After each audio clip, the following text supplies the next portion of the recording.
이번 시간에는 예수님의 초기 갈릴리 사역에 대해서 살펴보도록 하겠습니다. 우리 첫째, 둘째, 셋째, 넷째 여정이 있는데 범위는 누가복음 4장과 5장을 중점적으로 살펴보도록 하겠습니다. 물론 다른 복음서에도 다 기록이 되어 있습니다. 마태, 마가, 누가복음에 골고루 기록이 되어 있는데 누가복음을 중심으로 해서 다른 복음서를 비교해 보시면 되겠습니다. 첫 번째 갈릴리에서 있었던 그런 사건 가운데 하나가 요한복음에 기록되어 있습니다. 예수님께서 어떤 귀족의 아들의 병을 고쳐주신 사건입니다. 요한복음 4장 46절에서 54절에 기록이 되어 있습니다. 어떤 귀인이 나와서 자기 아들의 병을 고쳐달라고 예수님께 호소를 합니다. 주님, 우리 집에 들어오셔서 예수님을 모시고 오면은 병이 나을 거라는 그런 믿음이 있었습니다. 근데 예수님께서는 그의 요구대로 그의 집에 들어가지 않으셨습니다. 오히려 예수님께서 그에게 가라! 라고 말씀하십니다. 가라! 라고 이야기하시죠. 근데 그 사람은 목적이 뭡니까? 예수님을 모시고 가는 게 목적이었는데 예수님께서 그를 가라고 할 때 주님의 말씀을 믿고 돌아갔습니다. 여기에는 믿음이 필요합니다. 그는 예수님만 있으면 병고침을 받을 수 있다라고 믿었어요. 예수님께서는 그에게 또 어떤 믿음을 요구하셨느냐? 하나님의 능력은 시간이나 공간의 제약을 받지 않는다는 겁니다. 예수님께서 내 아들이 살았다, 가라! 라고 말씀하시면 예수님이 직접 찾아가서 그를 어루만지나 여기에서 그냥 말로만 명령하시나 그 효력은 똑같다는 이야기입니다. 그는 집으로 돌아가서 아이의 병이 나은 것을 확인했습니다. 그 언제쯤이냐 알아보니까 예수님께서 말씀하시던 바로 그때라는 것을 알게 되었습니다.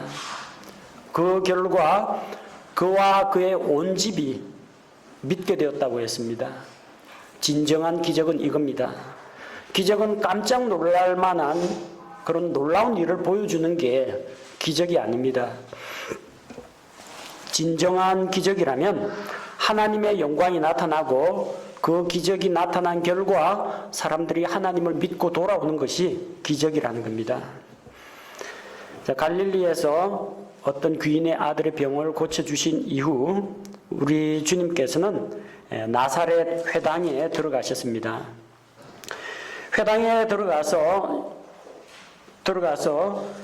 성경 말씀을 읽으셨습니다. 성전이 아니라 회당, 말씀을 강론하는 장소입니다.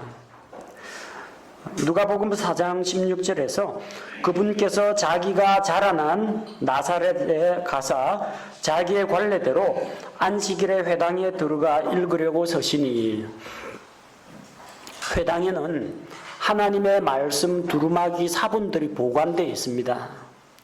나사렛이라는 요 회당에도, 요 동네 회당에도 말씀이 있고요. 이 예루살렘이라는 그 도시에 가도, 가버나움이라는 회당에 가도 거기에서 필사본들이 다 있습니다. 동일한 하나님의 말씀이 필사되어 가지고 각 도시별로 다 있다는 겁니다.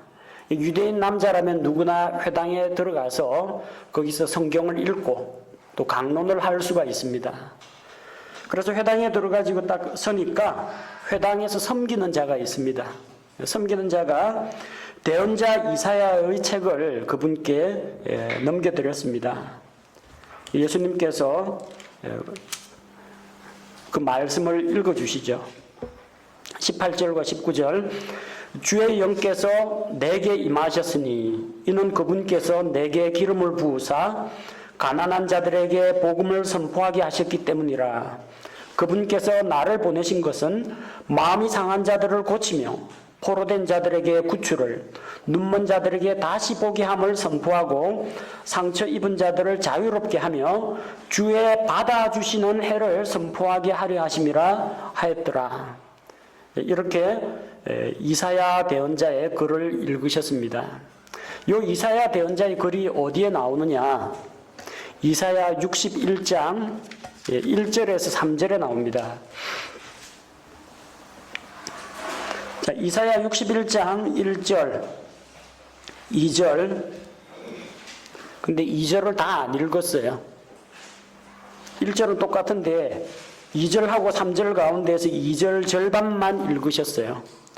또 주의 받아주시는 해와, 누가복음에 나왔죠. 우리 하나님의 원수 갚으시는 날을 포고하고 애곡하는 모든 자를 위로하게 하려 함이며. 하나님의 원수 갚으시는 날은 언제 일어납니까? 마지막 때 하나님의 심판이 나타날 때, 그때 일어납니다. 그래서 지금은 어떤 때이냐? 하나님께서 세상을 심판하시는 때가 아니라 죄인들을 받아주시는 때라는 겁니다. 그것까지만 읽으셨습니다. 예수님 지금 공적인 생애할 때 어디까지 이루어졌어요? 주께서 죄인들을 부르시고 죄인들을 받아주시는 겁니다.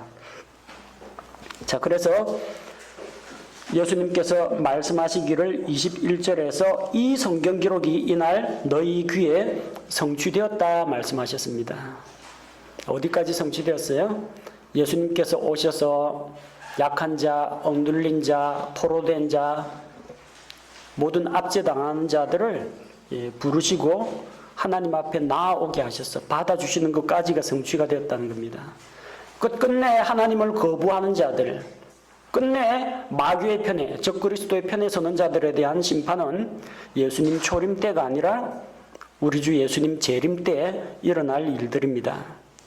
이 말씀을 듣고 22절, 그분의 입에서 나온 은혜로운 말씀들에 놀라서 이르되, 은혜 받았습니다. 얼마나 은혜롭습니까? 하나님께서 우리와 같은 죄인들을 받아주신다. 은혜의 말씀을 선포했고 사람들은 은혜의 말씀에 놀랐습니다. 그러나 그들은 예수님께서 바로 이 은혜로운 이 말씀을 선포하기 위해서 오신 하나님의 아들 그리스도라는 걸 인정하지 않았습니다. 말 참 잘한다. 덕이 되고 은혜가 되고 감동적이다. 근데 이 사람이 이거 어디서 배웠냐? 이 사람은 가난한 목수 요셉의 아들이 아니냐? 나사렛 예수님께서 자란 동네 사람들입니다. 어릴 때부터 예수님 커오는 것을 다 지켜봤습니다. 저 꼬맹이가 이만큼 컸네, 대견하다, 그런 생각을 하지, 그분께서 창조주 하나님이시요 하나님의 아들이라는 건 인정하지 않는 겁니다.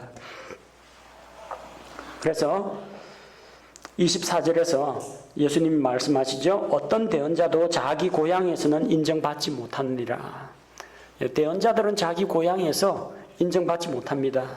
왜냐하면 사람들이 그를 대언자로 보는 것이 아니라 자기 가족 중에 한 사람, 자기 동네에 있던 그 어린 시절을 보낸 그 꼬마로만 기억하기 때문입니다. 자, 예수님께서 그들에게 이제 책망을 하십니다. 대언자는 자기 고향에서 인정받지 못한다. 엘리야를 봐라. 이스라엘의 기근이 들었을 때 다 엘리야 배척이었습니다. 누가 엘리야를 받아줬습니까? 누가 엘리야를 받아줬어요? 저 시돈 땅에 있는 사렙다 마을에 있는 한 과부가 엘리야를 받아들이고 기근에서 엘리야를 보호해 줬습니다. 그리고 또 복을 받았죠. 엘리사 하나님의 대언자입니다. 그러나 하나님을 믿지 않는 이 불신자들과 싸워야만 했습니다. 이스라엘에 수많은 나병 환자가 있었습니다. 그런데 누가 고침을 받았느냐? 저 시리아 땅에 있는 장군 나만이 정결하게 함을 받았습니다. 이 사례를 이야기하신 게 무엇입니까? 하나님께서는 너희에게 은혜를 주시고 지금 이 은혜 받을 만한 해인데 너희가 받을 준비가 안 됐다는 겁니다. 그러니까 엘리야 배척하고 엘리사를 배척하지 않았느냐? 그리고 지금은 나를 배척하고 있지 않느냐? 그 이야기입니다. 엘리야, 엘리사 배척하던 사람들 그 결말이 어떻게 됐습니까? 결국 아시리아에게 다 멸망당하고 또 그들의 죄로 인해서 북이스라엘 왕국 멸망으로 가지 않았습니까? 대언자들을 핍박하던 유대의 왕들 마찬가지입니다. 바빌론에 멸망당했습니다. 이 말씀이 결국 자기들을 빗대어서 하는 말이라는 걸 알아듣고 회당에 있던 사람들이 진노가 가득해서 29절 일어나서 그분을 도시 밖으로 밀어낸 뒤 자기들의 도시가 세워진 산의 낭떠러지까지 그분을 끌고 가서 그분을 거꾸로 떨어뜨리려 하며 그분을 끌고 갔습니다. 예수님이 지금 어디 몸인가 옷자락인가 붙잡혔습니다. 그 다음에 거꾸로 떨어뜨린다는 건 뭡니까? 하체, 다리 같은 걸 잡았겠죠. 그래, 거꾸로, 예수님은 거꾸로 들을 수 있으니까. 그 상태인데 기적이 일어납니다. 30절, 그분께서는 그들의 한가운데를 지나서 자기 길로 가시니라. 사람들이 예수님 지나간다, 길 비켜라 하지는 않았겠죠. 그들 무리를 뚫고 통과해서 지나가셨습니다. 기적이 일어났습니다.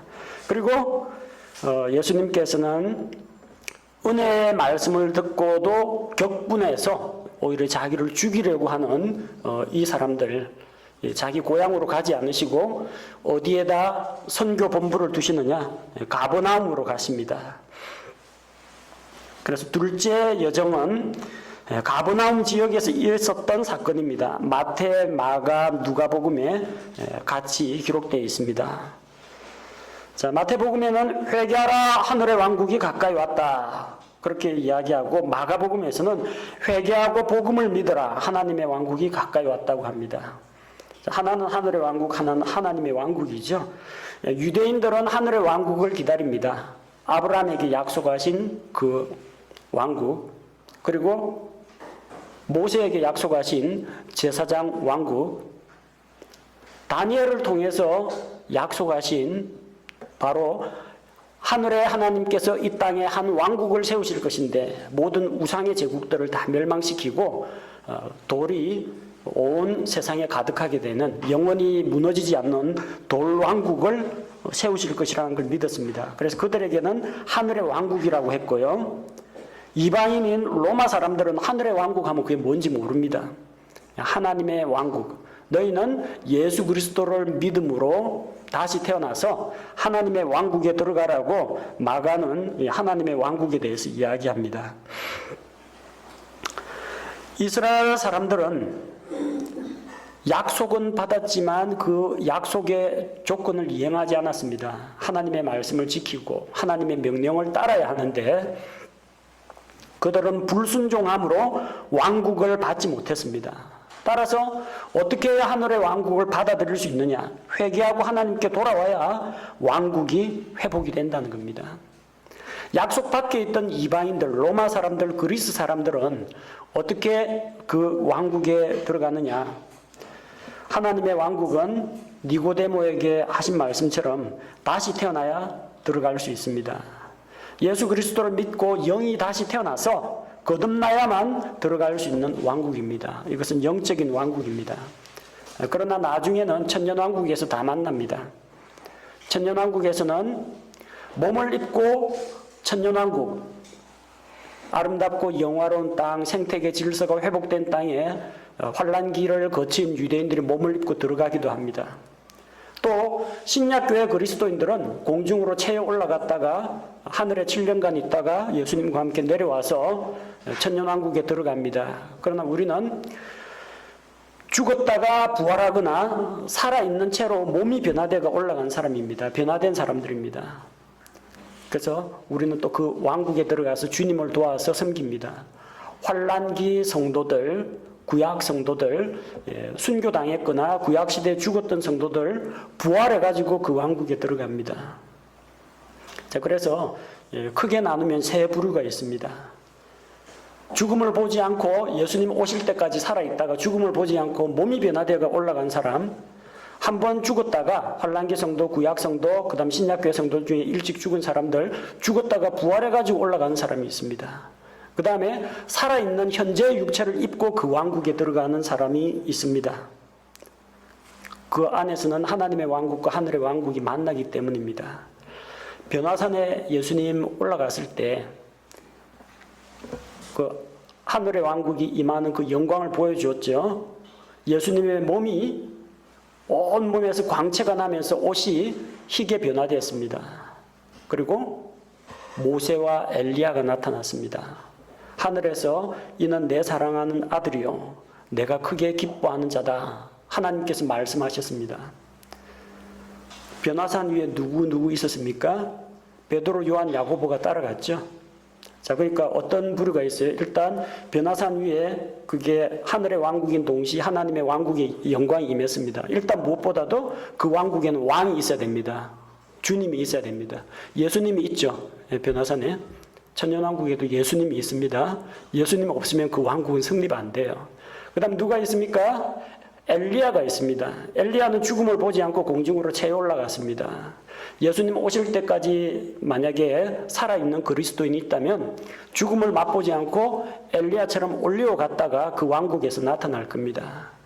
또 구약 성도나 환란기 때 순교했던 자나 신약교회 성도들 가운데 일찍 죽었던 그 사람들은 몸이 부활해가지고 모세는 한 번 죽었죠. 몸이 모압 땅에서 죽었는데 모세도 분명히 죽었었는데 부활한 몸을 입고 변화산에 나타났습니다. 또 누가 있어요? 베드로, 요한, 야고보 안 죽었습니다. 살아있는 현재의 육체를 가지고 변화산에서 나타났습니다. 그것처럼 현재의 육체를 가지고 천년왕국에 들어가는 자들이 있다는 겁니다. 예수님께서 말씀하신 그것을 마태는 하늘의 왕국으로 표현했고 이방인들에게 복음을 전해야 되는 마가나 누가는 하나님의 왕국으로 표현했습니다. 그러나 구원받은 자는 그 왕국에 들어갈 수가 있습니다. 예수님께서는 가버나움을 중심으로 회개하라 하늘의 왕국에 대해서 선포하셨습니다. 그리고 제자들을 부르십니다. 마태복음 4장, 마가복음 1장, 누가복음 5장에 나옵니다. 누가복음을 중심으로 보겠습니다. 누가복음 5장 3절에 보니까 게네사렛 호숫가에서 일어난 일입니다. 게네사렛, 갈릴리, 디베랴, 다 똑같은 말입니다. 긴네렛, 다 똑같은 말입니다. 배에 오르셔서 시몬 베드로에게 뭇에서 조금 나가서 물로 나아가도록 했고 배에서 사람들을 가르치셨습니다. 배에 앉아서 육지에 있는 사람들을 가르쳤습니다. 낮에는 물이 온도가 서서히 올라가고 서서히 식습니다. 반면에 육지는 빨리 더워집니다. 이스라엘 땅 덥죠? 육지는 낮에 온도가 확 올라가서 상승 기류가 발생합니다. 갈릴리 바다는 물이 있기 때문에 온도가 더디게 올라갑니다. 이 상승 기류가 발생하면 보류 현상이 일어나겠죠? 물 쪽에 있는 그 공기가 이쪽으로 밀려옵니다. 육지 공기가 상승하니까 그 자리를 메우기 위해서 바다 쪽에서 바람이 불어옵니다. 해풍이 불어옵니다. 그 다음에 저녁 때는 어떻게 되느냐? 육지가 빨리 식습니다. 바다는 아직까지 덜 식었는데 육지는 빨리 식습니다. 그래서 육지의 찬 공기가 바다로 이동합니다. 육풍이 붑니다. 예수님께서 산 위에 올라서 말씀하실 때는 산을 등지고 공기 흐름을 이용해서 말씀을 하신 것이고 대낮에는 배를 타고 말씀하시니까 해풍을 타고 예수님의 목소리가 육지에 있는 사람들에게 잘 전달되는 겁니다. 육풍과 해풍 과학 시간에 배우셨죠? 예수님께서 그걸 이용하신 겁니다.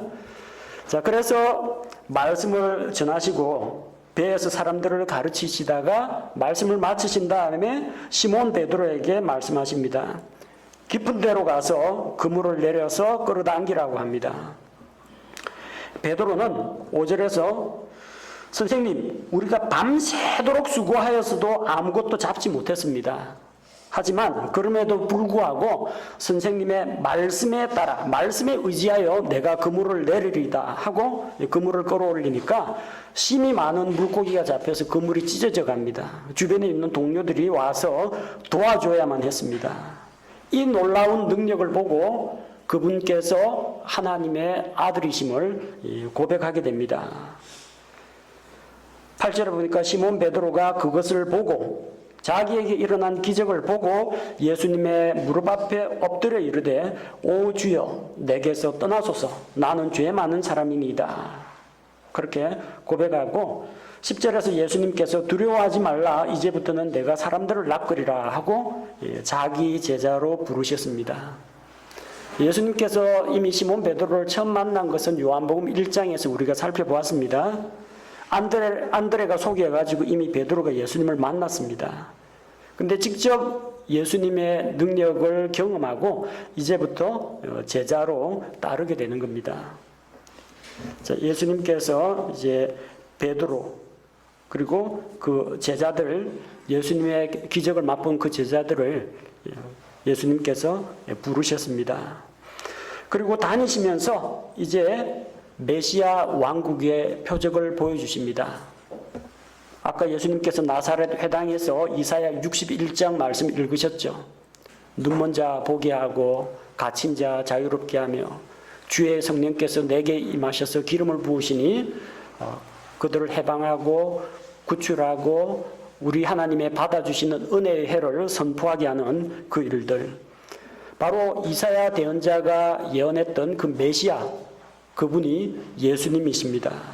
그래서 예수님께서 메시아 왕국의 표적을 보여주십니다. 단순히 가난하고 불쌍한 사람들을 구제하고 도와준 차원이 아니라 이 일을 행함으로써 이사야 대언자가 예언한 메시아이심을 증거해 주신 겁니다. 표적으로 보여주셨습니다. 자, 그래서 누가복음 4장 33절에 보면은 어떤 사건이 일어납니까? 회당 안에 부정한 마귀의 영이 들린 자가 있었다는 겁니다. 마귀의 영이 들린 자가 있었는데 그 사람을 예수님께서 구해 주셨습니다. 회당은 이제 하나님의 말씀이 선포되는 그런 공간입니다. 그런 회당 안에도 얼마든지 마귀 들린 자가 들어올 수 있다는 겁니다. 성경 말씀이 선포되는 그 자리에도 마귀 들린 자가 회당 안에도 들어온다는 겁니다. 예수님께서 왕국의 표적으로 마귀에게 억눌린 자를 자유롭게 해주었습니다. 또 베드로의 장모를 고쳐주었습니다. 38절에 보니까 누가복음 4장 38절 회당에서 나오신 다음에 시몬 베드로의 집에 가셨는데 시몬의 아내의 어머니, 장모도 아니고 시몬의 아내의 어머니라고 했습니다. 시몬이 아내가 있다는 거예요. 베드로 장가 갔습니다. 베드로는 이미 결혼해서 장모가 있습니다. 베드로의 장모를 열병해서 고쳐주었습니다. 로마 가톨릭에서는 베드로가 평생 독신이었다고 이야기하고 그래서 가톨릭 사제들, 추기경들, 성정들, 교황들 다 독신으로 살아야 한다는 이야기하는데 베드로는 이미 결혼을 했습니다. 고린도전서에도 베드로가 게바가 자기 아내를 데리고 다니면서 사역했다고 기록하고 있습니다. 그리고 그녀는 병에서 회복된 다음에 일어나서 주님을 섬겼습니다. 병에서 즉시로 나았다는 이야기입니다. 베드로의 장모의 열병을 고쳐줬는데 한 일주일간 몸조리 잘하십시오. 그게 아니라 병이 나가 벌떡 일어나서 건강한 몸으로 완전히 나았다는 겁니다. 그러니까 예수님을 섬길 수가 있는 겁니다. 또한 많은 사람들을 고쳐주었습니다. 마가복음 1장 32절에는 병든 자들과 마귀 들린 자들을 자유롭게 했다고 했습니다. 병든 자들, 마귀 들린 자들 따로 이야기하고 있죠. 저기 베레아 캠퍼스 베레아 아카데미 CBA 그리고 성락교회 그쪽에서는 모든 질병은 마귀가 준다. 그래서 병들면 무조건 마귀 내어 쫓는다고 합니다. 마귀야 물러가라. 감기 걸려도 무좀 걸려도 어쨌든 마귀 들렸다고 이야기합니다. 그러나 성경은 마귀 들린 증상과 질병으로 인한 바이러스나 세균 이런 것 때문에 질병 증상을 따로 구분해서 이야기하고 있습니다. 모든 질병이 마귀에게서 오는 건 아닙니다. 어떤 건 바이러스 침입으로 일어나고 어떤 건 몸 안의 세포 변형 때문에 일어나고 어떤 거는 위생관리 잘못해가지고 혹은 잘못된 생활 습관 때문에 병이 찾아올 수도 있습니다. 그러나 이 마귀들은 예수님을 알아보고 오 하나님의 거룩하신 자여 난 당신이 누군지 압니다 하면서 예수님에 대해서 이야기하려고 하니까 예수님께서는 마귀들이 자기에 대해서 입을 여는 것을 허락하지 않으십니다. 당신은 하나님의 아들 그리스도십니다 라고 하지만 그들을 꾸짖어서 말하는 것을 허락지 아니하십니다. 예수님은 마귀의 증거는 받지 않으신다는 겁니다. 바울 역시 점치는 영에게 사로잡힌 어떤 소녀의 그 증거하는 말을 받지 않고 오히려 괴로워했습니다. 하나님께서는 예수 그리스도를 선포하고 은혜의 복음을 선포하는 일을 사람들에게 맡기셨기 때문입니다. 자, 세 번째 여정 다시 갈릴리 전역으로 확산되어서 나갑니다.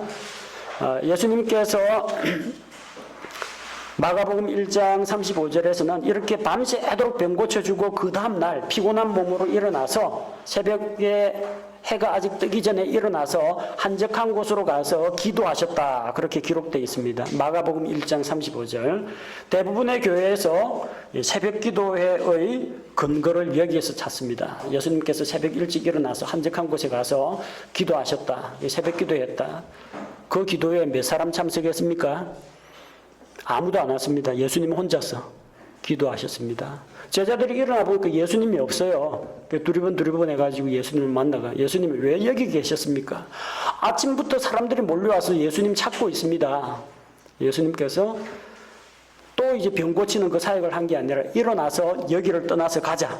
내가 이 일을 위해서 병 고치러 온 게 아니라 하늘의 왕국의 복음을 선포하기 위해서 왔다 하면서 그 길을 떠나십니다. 예수님이 새벽에 기도하신 것은 마가복음 1장 35절에 딱 한 번 기록되어 있습니다. 날마다 새벽 기도를 했다거나 40일 특별 작정 새벽 기도회를 여신 것도 아니고 예수님이 기도회 하니까 12제자 다 일어나라 자지 말고 다 모여라 해가지고 소집하지도 않았습니다. 이 기도회가 아닙니다. 예수님 개인 기도하신 거예요. 예수님 본받으려고 하거든요. 집에서든 자기 서재에서든 부엌에서건 아니면 출근길에건 예배당에서건 원하는 장소 원하는 시간에 여러분이 하나님께 교제 신청을 하시면 됩니다. 하나님은 영이십니다. 시간과 장소에 영향을 받지 않으십니다. 예배당에 나와가지고 기도하는 게 적당하다 생각하시는 분은 예배당에 나오시면 되고요. 그 다음에 자기 집 침대는 아무래도 잠을 깨기 힘드니까 거실에서 하겠다. 그럼 거실에서 기도하시면 됩니다. 예수님은 새벽에 기도를 하셨지 새벽에 기도회를 열고 회중을 모으지 않으셨다는 겁니다. 새벽 기도회가 나쁘다는 이야기는 아닙니다. 그러나 그게 하나의 종교의식이 되고 사람들의 믿음을 측정하는 수단이 되고 사람들을 동원하는 그리고 사람들을 어떤 종교적인 틀이나 관습에 묶어놓는 게 잘못이라는 이야기입니다. 새벽에 기도하고 싶으면 해도 됩니다. 예배당에 나오셔도 되고 집에서 하셔도 되고 차 안에서 기도하셔도 됩니다. 그걸 너무 형식적이고 제도적인 틀로 묶어놓을 때 또 다른 형태의 율법이 될 수 있다는 겁니다. 우리 주 예수님께서는 자유롭게 기도하셨습니다. 빈들에서도 하셨고 예수님께서는 산기도도 하셨고 금식하면서 기도하신 적도 있고 여러 가지 모습으로 기도하셨습니다. 자, 그리고 예수님께서 누가복음 5장 12절에서 16절에서는 나병 환자를 만나셨습니다. 나병 환자. 나병은 그 당시에 천형이라고 불렀습니다. 천형, 하늘이 내린 질병이라고 생각했습니다. 나병은 사람을 분리시킵니다. 일단 하나님과 그 사람을 분리시킵니다. 나병 환자는 성전에 들어가질 못합니다. 이스라엘 진영 밖으로 쫓겨나야 됩니다. 그래서 하나님으로부터 분리되어서 그는 성전 예배를 드릴 수가 없습니다. 사람들로부터 분리되어서 이스라엘 진박 동네 밖에서 거주해야 됩니다. 머리에 후드 두건 같은 것들을 쓰고 사람이 지나가면 자기 손으로 입을 가리고 나는 부정한 사람이요 나는 부정한 사람이요 하면서 가까이 오지 말라고 외쳐야 됩니다. 사람들과 어떤 교제 관계를 나눌 수가 없습니다. 그리고 자신의 몸이 자신으로부터 분리되는데 그것도 알지 못합니다. 나병 환자 탁 하다가 잘못하면 손가락이 탁 떨어져 나갑니다. 피도 안 납니다. 진물이 질질 흐르면서 몸 일부 지체 조각들이 떨어져 나갑니다. 어떤 자는 코가 썩어 문드러진 사람도 있고 손가락 발가락에 이 지체가 떨어져 나간 사람도 있습니다. 그런 무서운 질병입니다. 그래서 하나님으로부터 저주를 받은 자들, 게하시라든지 나만 장군의 재물을 탐내던 게하시라든지 아니면은 하나님의 성전에 들어가서 제사장도 아니면서 분향하려고 했던 우시아라든지 이런 사람들이 나병으로 하나님께서 치셨습니다. 자, 이 시대에도 예수님 오셨던 그 시대에도 몸에 나병이 있는 사람이 있었습니다. 그가 예수님께 나와서 간청합니다. 주께서 원하시면 나를 정결하게 하실 수 있습니다. 예수님께서 나병 환자를 고쳐주십니다. 그분께 손을 내밀어 그에게 대셨습니다. 유대인들이 금기시합니다. 나병 환자를 만지는 자는 그 사람도 동일하게 부정함을 입기 때문에 전염 안 되도록 일단 조심해야 되고 자기 몸을 씻고 그날 해질 때까지는 부정하게 있어야 됩니다. 그러나 예수님께서는 마가복음 1장 41절에서 그를 불쌍히 여기는 마음으로 대하셨습니다.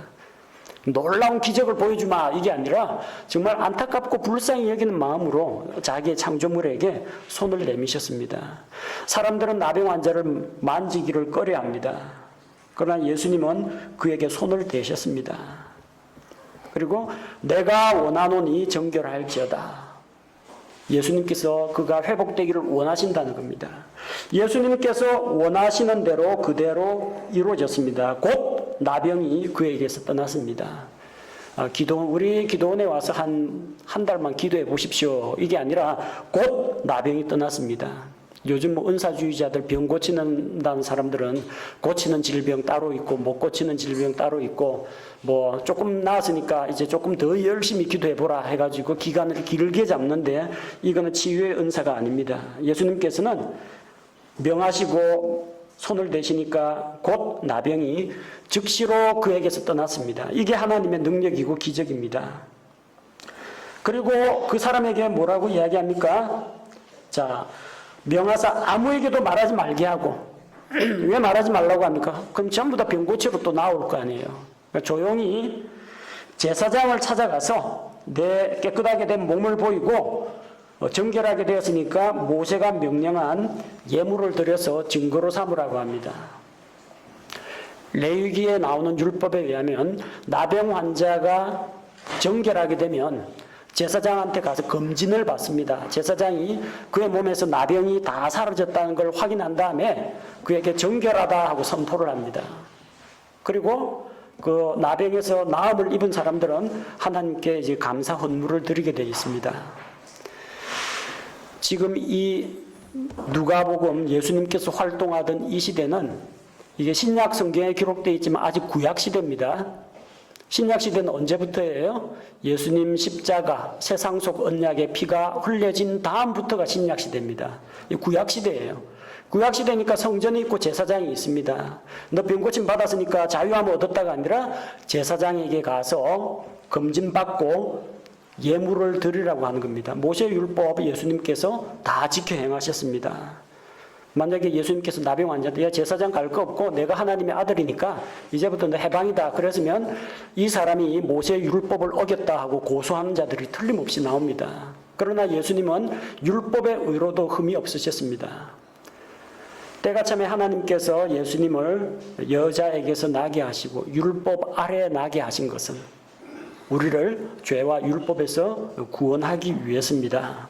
자, 이 시대가 아직 구약 시대이고 율법 시대이기 때문에 예수님께서는 그에게 율법대로 모세 율법에 기록된 대로 예물을 드려서 증거를 삼으라고 했습니다.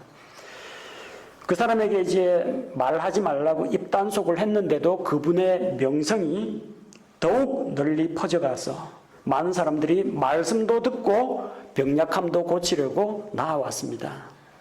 이래야 됩니다. 병 고치러 나오면 안 됩니다. 교회 가면 병 낫는다 하더라. 교회 가면은 어떻게 시집 장가 간다 하더라. 교회 가면 사업이 잘 된다 하더라. 이거 갖고 나오면 안 돼요. 말씀도 듣고 하나님의 말씀을 듣고 또 기도도 하고 하나님 주시는 선물과 다른 은혜도 입을 수 있도록 그래야 됩니다.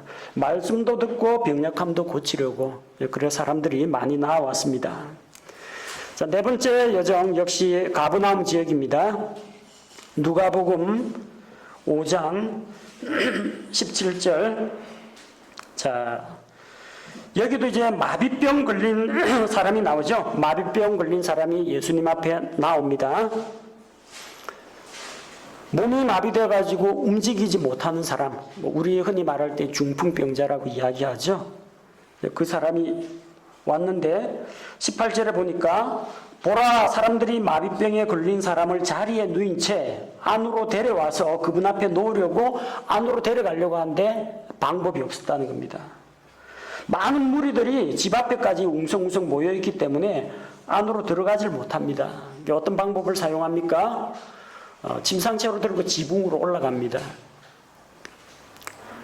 당시 이스라엘의 전통적인 그 집 형식은 이렇게 비스듬한 빗물 흘러내리는 이런 식의 지붕이 아니고요.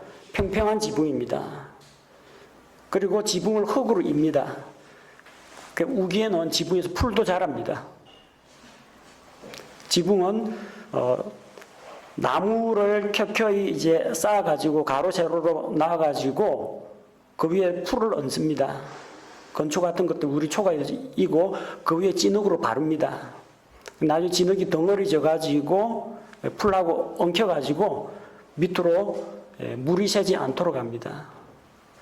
이거는 뜯으려면 얼마든지 뜯을 수가 있습니다. 진흙을 물로 좀 적셔가지고 긁어내고 이거 지붕 이쪽 것 저쪽 것을 연결하는 이 나무 막대들을 벌려놓으면 공간이 나옵니다. 지붕 뜯어가지고 달아내렸다는 이야기입니다. 집주인한테 혼나기를 각오해야 되겠죠.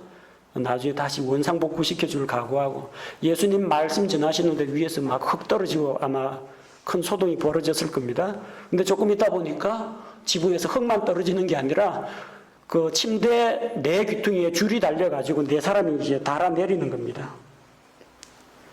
예수님께서 이 내려오는 그 침상을 쭉 보시고 뭐라고 말씀하셨어요? 20절.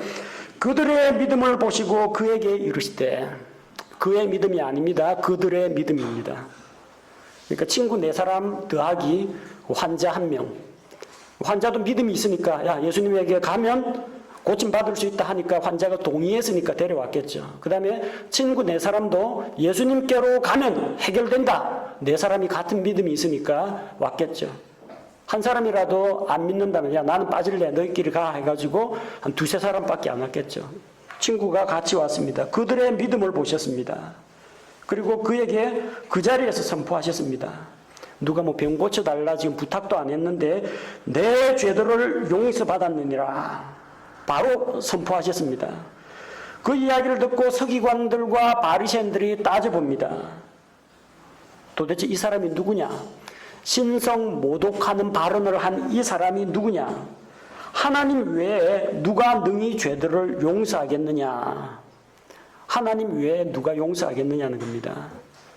죄가 무엇입니까? 하나님에 대한 반역입니다. 하나님의 성품을 거스르는 것입니다. 하나님의 말씀, 하나님의 명령, 하나님의 뜻을 어기는 게 죄입니다. 그 죄는 누구한테 짓는 거예요? 주께 대하여 짓는 겁니다. 모든 죄는 하나님께 대해서 짓는 겁니다. 물론 그 죄로 인한 피해자들은 사람들을 혹은 사회에 피해를 입는 사람이 있겠지만 근본적으로 죄는 하나님께 짓는 겁니다. 그럼 죄는 누가 용서할 수 있어요?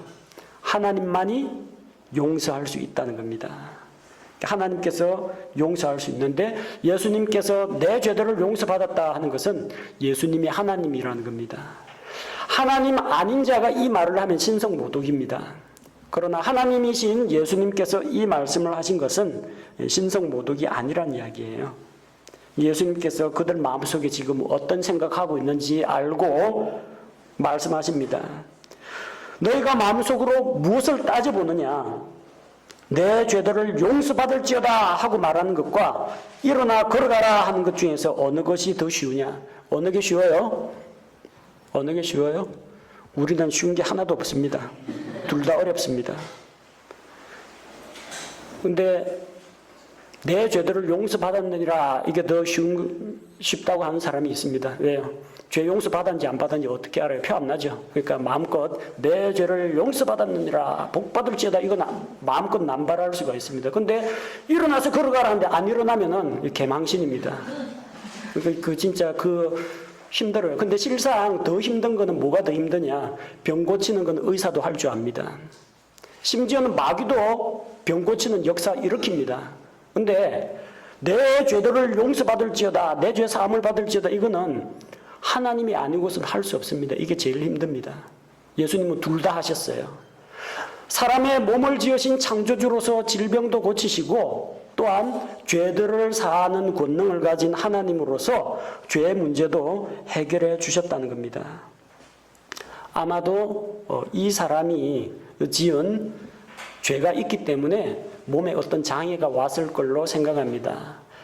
베데스다 연못가에 있던 38년 된 병자도 예수님께서 그를 회복시켜 준 다음에 보라 이제 내가 나았으니 더 악한 것이 생기지 않게 다시는 죄를 짓지 말라. 그 말씀으로 미루어봐서 어떤 형태로든 이 사람의 몸에 있던 이런 마비병 장애도 죄하고 연관이 있다는 걸 볼 수 있습니다. 그래서 몸을 고치는 게 우선이 아니라 원인이 되는 죄 문제, 그 문제를 먼저 해결해 주시고 그 다음에 그의 건강을 회복시키신 것을 볼 수가 있습니다. 그 다음 누가복음 5장 27절에서 32절에 예수님께서 마태를 부르신 사건이 기록되어 있습니다. 마태의 유대식 이름, 본래 이름은 레위입니다. 근데 본래 이름은 레위, 아마도 자기 아버지가 이 마태에 대해서 그런 기대를 갖고 있었던 모양입니다. 이스라엘의 셋째 아들, 그 제사장 지파가 된 레위처럼 하나님과 교제하는 사람, 사람들을 하나님께로 인도하는 사람, 그런 기대를 가지고 그 레위, 그런 이름을 지었을 겁니다. 레위라는 이름의 뜻이 연합이라는 뜻이죠. 그래서 너는 이스라엘 민족과 연합을 하라고 했는데 이게 연합은 안 하고 배신을 했습니다. 로마하고 연합을 해버렸어요. 먹고 살 길이 막막하니까 세리라도 해서 세금 징수원으로 로마의 앞잡이가 된 겁니다. 이스라엘과 연합하고 하나님과 연합할 사람이 이쪽으로 연합을 해버렸어요. 그리고 그 로마에서 일하려고 하니까 그쪽 이름을 가져야 되겠죠. 레위라는 이름을 버리고 또 마태라는 이름을 또 하나 더 얻었습니다. 마가복음 2장 14절에서는 알페오의 아들이라고 그를 부르고 있습니다. 알페오의 아들. 그리고 마가복음 3장 18절에는 예수님 제자 중에 진짜 알페오의 아들이 있어요. 알페오의 아들 야고보와. 둘 다 아버지가 알페오면은 어쩌면 예수님의 제자 야고보하고, 그러니까 이 알페오의 아들 야고보는 세베대의 아들 야고보, 요한의 형제 야고보하고는 다릅니다. 그 야고보와는 달라요. 그 예수님 동생 야고보도 아니고 알페오의 아들 야고보하고 마태가 형제일 가능성도 있다는 겁니다. 이 당시 세리라는 이 직업은 천대받는 직업이었습니다. 돈은 많이 벌지 모르지만 우리식으로 이야기하자면 일본 순사 앞잡이, 그런 정도로 민족 반역자로 간주되었습니다. 왜 그렇게 됐느냐 하면 로마를 위해서 동족으로부터 세금을 걷어야 되거든요. 근데 이 세리들한테 월급이 따로 나오는 게 아니라 세금을 걷어가지고 자기 마진, 자기 월급할 부분 떼놓고 나머지를 이제 바쳐야 됩니다. 로마에 바칠 거 플러스 자기 거. 근데 세금이 100% 거치면은 좋은데 100% 안 거치거든요. 가난해 없어요. 가진 게 없어요. 뭐 날 잡아가려면 잡아가시고 이런 사람 있잖아요. 못 내는 사람들이 있다는 겁니다. 그럼 어떻게 돼요? 낼 수 있는 사람한테 더 많이 걷어야 됩니다. 세금 떼일 거 각오하고 낼 수 있는 가능성이 있는 사람에게 자기 월급 플러스 못 내는 사람 것까지 충당, 어쨌든 로마에 납부해야 되니까 더 많이 걷는 겁니다. 그러니까 다른 사람들 볼 때는 왜 이렇게 많이 걷는 거야? 이해가 안 되죠. 안 내는 사람들 그것까지도 자기가 내야 되고 내가 낸 거 가지고 세리가 자기 월급으로 먹고 산다는 거 아니까 기분이 좋을 리가 없죠. 우리는 하나님의 백성인데 이방 민족의 지배를 받고 있는 것만 해도 억울한데 어떻게 동족을 배신하고 동족의 고혈을 빠는 세리가 될 수가 있느냐. 그래서 항상 세리란 말하고 따라오는 게 뭡니까? 세리와 창녀들, 세리와 죄인들 도매값으로 취급한다는 이야기입니다. 인정받지 못하는 사람이었습니다. 그런데 예수님께서는 이 레위 마태가 세관에 앉아서 세금 받는 것을 보고 그에게 나를 따르라 하십니다. 레위가 모든 것을 버려두고 직장 접을 각오하고 모든 것을 버려두고 그분을 따라갔습니다. 그리고 자기 집에서 큰 잔치를 베풀었습니다. 사람들은 너희가 어찌하여 세리들과 죄인들과, 세리도 죄인하고 같은 부류입니다. 함께 먹고 마시느냐? 예수님께서 말씀하시죠. 온전한 자들에게는 의사가 필요 없지만 병든 자들에게 필요하다고 말씀하셨습니다. 예수님께서 오신 것은 의로운 자들을 부르러 오지 아니하고 죄인들을 불러 회개하게 하려 왔노라. 개역성경에는 내가 죄인들을 부르러 왔노라 돼 있는데 킹제임스 성경에는 죄인들을 불러 회개하게 하려고 오셨다고 했습니다. 그래서 이 세리와 죄인들 그들에게 나아가셨습니다. 저 고상하게 생긴 유대인의 치리자 니고데모만 만나신 게 아니라는 겁니다. 세리들도 만나고 창녀들도 만나고 가늠한 여인도 예수님께서 만나셨습니다. 또한 어떤 문제가 일어났느냐, 누가복음 5장 33절 이하에 보니까 금식으로 인한 논란이 빚어졌습니다. 침례자 요한의 제자들은 자주 금식하고 기도하고 바리새인들의 제자들도 금식 기도하는데 왜 당신과 당신 제자들은 금식하지 않느냐? 예수님께서 말씀하십니다. 신랑이 혼인방 아이들과 함께 있을 때 너희가 그들을 금식하게 할 수 있느냐? 결혼식이 벌어집니다. 결혼식 벌어지면 7일 동안 신랑 신부는 창문 다 닫아놓고 신부하고 같이 오붓한 시간을 보냅니다. 7일 끝나면 사람들 앞에 자기 신부 얼굴을 공개하고 같이 함께 잔치를 벌입니다. 그 신랑하고 신부가 그 들어가 있는 그 방을 혼인방이라고 부릅니다. 그리고 그 혼인방에는 신부 친구들이 섬기는 일을 맡습니다. 그 안에서 신랑이나 신부나 어떤 노동도 하지 않고 걱정거리도 없습니다. 자기 아내하고 더불어서 일주일간 행복하고 즐거운 시간 보냅니다. 그 안에 있는 사람 뭐 금식하라 할 수 있습니까? 지금 잔치인데 그렇게 할 수 없다는 거죠. 나중에 정말로 신랑이 떠나간다, 신랑을 빼앗긴다, 신랑을 잃어버린다, 그때는 울며 금식해야 됩니다. 지금은 그때가 아니라는 겁니다. 또 예수님께서 말씀하시기를 새 옷의 한 조각을 찢어가지고 낡은 옷에 붙이는 사람이 어디 있느냐? 그럼 멀쩡한 새 옷이 망가집니다. 그리고 낡은 옷에 새 헝겊을 갖다 대면요, 그 새천이 낡은 옷을 잡아당겨서 헤어지는 것이 더 심하게 됩니다. 새 포도즙과 낡은 부대의 이야기도 마찬가지입니다. 새 포도즙을 낡은 부대에 넣으면은 새 포도즙이 부대를 터뜨린다고 했습니다. 새 포도즙은 새 부대에 넣어야 한다는 겁니다. 새 포도즙은 약산성입니다. 약간 신맛이 나죠? 산성이 있습니다. 그런데 묵은 포도즙은 어떤 거라고 했어요? 포도를 이 불에 끓여가지고 졸인 거라고 했죠. 그거는 달콤한 맛이 나지 신맛이 나거나 산성 같은 게 없습니다. 다 날아가고 농축된 포도즙은. 그래서 새 포도즙은 낡은 가죽 부대에 넣으면 이게 가죽 부대를 부식시켜가지고 펑 터져버립니다. 그래서 그건 항상 튼튼한 새 부대에 담아야 한다는 겁니다. 예수님께서 오셨습니다. 이 사람들은 구약시대의 관습과 율법에 쩔어 있는 사람입니다. 자기들로서는 예수님의 새로운 교리, 그분의 가르침을 받으려고 하니까 속이 터질 지경입니다. 속이 부글부글 끓습니다.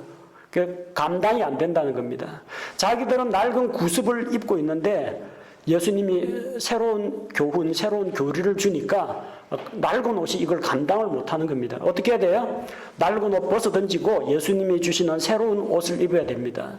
율법이 주는 그 율법의 의를 버리고 예수 그리스도의 의로 옷 입어야 된다는 겁니다. 자기 안에 있는 옛날에 배워왔던 잘못 배웠던 거 다 버리고 새로운 부대에다가 새로운 교리를 담아야 된다는 겁니다.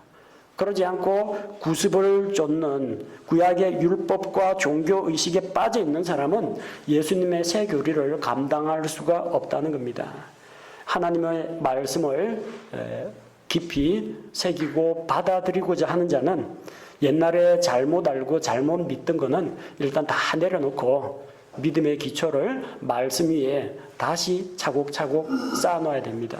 그래서 오히려 율법을 열심히 배웠다는 바리새인들은 예수님을 받아들이기가 그렇게 힘든데 나는 죄인입니다 하는 세리들과 창녀들과 이 죄인들은 오히려 더 쉽게 예수님을 만날 수 있다는 겁니다. 왜? 가진 게 없으니까 나 이제 더 이상 아무것도 할 수도 없고 소망도 없고 하나님 아니면 나 어떻게 할 수가 없습니다 하고 자기 거를 다 내려놓고 무조건 하나님께서 주시는 것으로 받아들이기 때문입니다. 우리가 바로 이와 같이 옛 것을 벗어버리고 주님께서 주신 새로운 의의 옷을 입고 또 새로운 창조물답게 새 것을 받아들이는 성도들이 되어야겠습니다.